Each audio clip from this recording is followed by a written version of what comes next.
Hello বন্ধুরা, Bengali spice চ্যানেলে তোমাদের সবাইকে স্বাগত জানাই।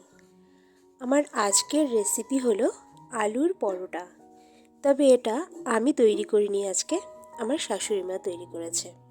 তাহলে চলো শুরু করা যাক রেসিপিটি। এর জন্য প্রথমেই নিয়ে নিয়েছি দুটো আলু, যেটাকে খোসা ছাড়িয়ে ধুয়ে নিয়ে নিয়েছি। এবার এটাকে সেদ্ধ করে নেব। আমি এখানে প্রেসার কুকারে সেদ্ধ করে নিচ্ছি, যাতে খুব কম সময়ে সেদ্ধ হয়ে যায়। তোমরা টুকরো করে কেটে কড়াইতেও সেদ্ধ করতে পারো। আলু সেদ্ধ হতে হতে আমি এখানে ময়দা মেখে নিচ্ছি। নিয়ে নিয়েছি 500 গ্রাম ময়দা। তার ভেতরে রিফাইন্ড তেল দিয়ে দিচ্ছি ময়ান দেওয়ার জন্য।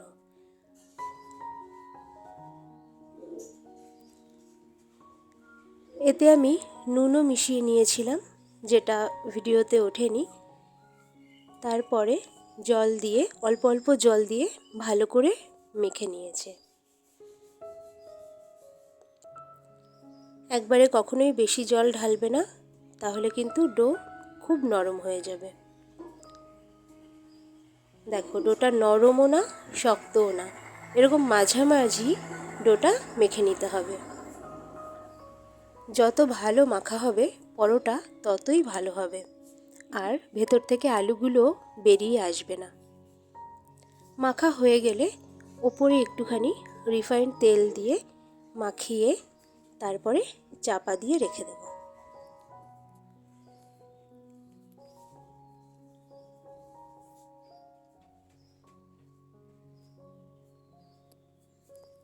এই অবস্থায় তোমরা ভিজে কাপড় দিয়েও ঢাকা দিয়ে রাখতে পারো। এখানে কড়াইতে রিফাইন্ড তেল দিয়ে দিয়েছি গরম হতে। এখানে এলাচ, লবঙ্গ, শুকনো লঙ্কা, জিরে ভেজে গুঁড়ো করে রাখা আছে। আলুগুলো গ্রেট করে নিয়েছি আর আদাগুলো গ্রেট করে নিয়েছি। এবার গরম তেলের ভেতরে গ্রেট করা আলুগুলো দিয়ে দিচ্ছি। আলুটা গ্রেট করে নেওয়ার একটাই কারণ, সেটা হলো এতে আলুর ভেতরে কোনো রকম ডেলা পাকিয়ে থাকে না। আলুগুলো ভীষণই স্মুথ হয়। তোমরা এটা গ্রেটারের সাহায্যেও গ্রেট করতে পারো বা কাঁটা চামচের সাহায্যেও করতে পারো। গ্রেট করা আদাটাও দিয়ে দেওয়া হয়েছে। এবার ভালো করে মিশিয়ে নেওয়া হচ্ছে। এই অবস্থায় দিয়ে দেওয়া হচ্ছে পরিমাণ মতো নুন আর সামান্য চিনি।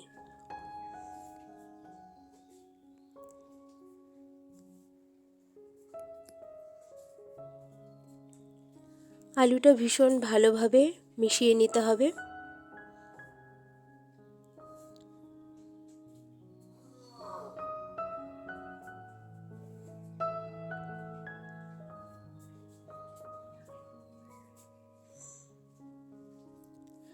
আদা থেকে কাঁচা গন্ধটা যতক্ষণ না যাবে ততক্ষণ আলুটা ভাজতে হবে। কাঁচা গন্ধ চলে গেলেই ভাজা মশলাটা মিশিয়ে দেব আর আলুর সাথে মিশাবো।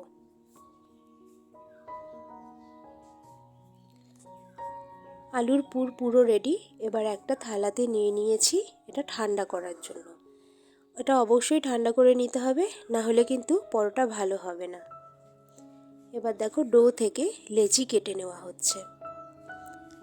লেচিগুলো সাধারণ পরোটার থেকে সামান্য একটু বড় রাখলে ভালো হয়, কারণ ভেতরে আলুর পুর ভরা হবে। তার জন্য একটু বড় বড় লেচি কেটে নেওয়া হচ্ছে।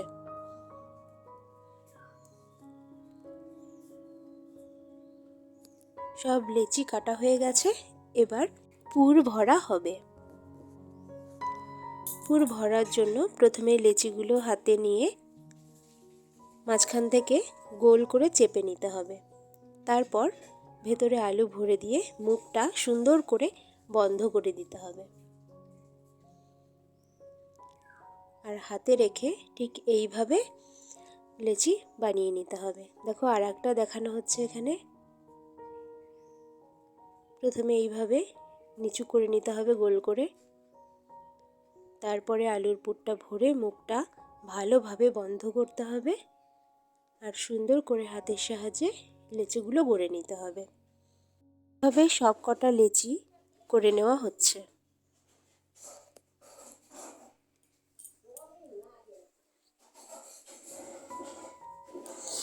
লেচিগুলোতে পুর ভরা একদম কমপ্লিট। এবার বেলে নেওয়া হবে।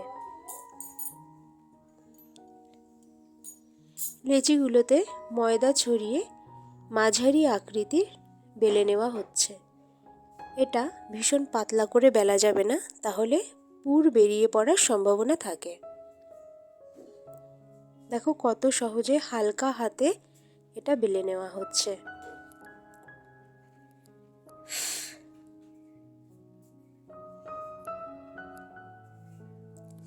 তোমাদের যদি ভিডিওটা ভালো লেগে থাকে তাহলে লাইক, কমেন্ট, শেয়ার করো আর সাবস্ক্রাইব করে চ্যানেলের পাশে থেকো। দেখো কয়েকটা লেচি এভাবে বেলে নেওয়া হলো, এবার ভাজা হবে। ফ্রাই প্যানে পরোটা দেওয়া হলো। প্রথমে খালি ফ্রাই প্যানে পরোটা দিয়ে সেঁকে নেওয়া হলো। এইবার রিফাইন্ড তেল অল্প অল্প করে দিয়ে তারপরে ভেজে নেওয়া হবে।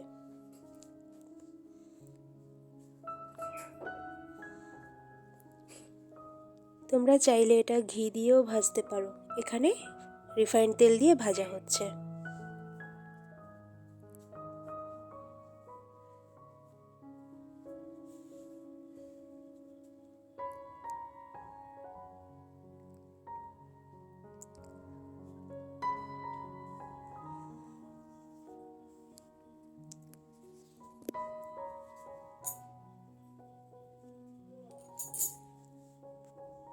পরোটাটা ভাজা হয়ে গেছে, এবার তুলে নেব।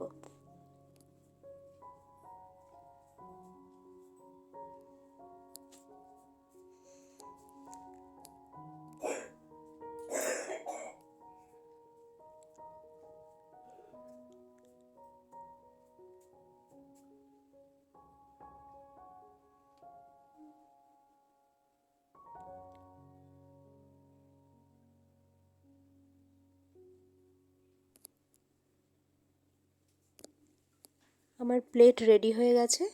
আলুর পরোটার সাথে ডাল দিয়ে আর শসা স্যালাড কেটে আমি আজকের প্লেটটা রেডি করেছি। তোমরা অবশ্যই বাড়িতে ট্রাই করো আর জানিও কেমন লাগলো।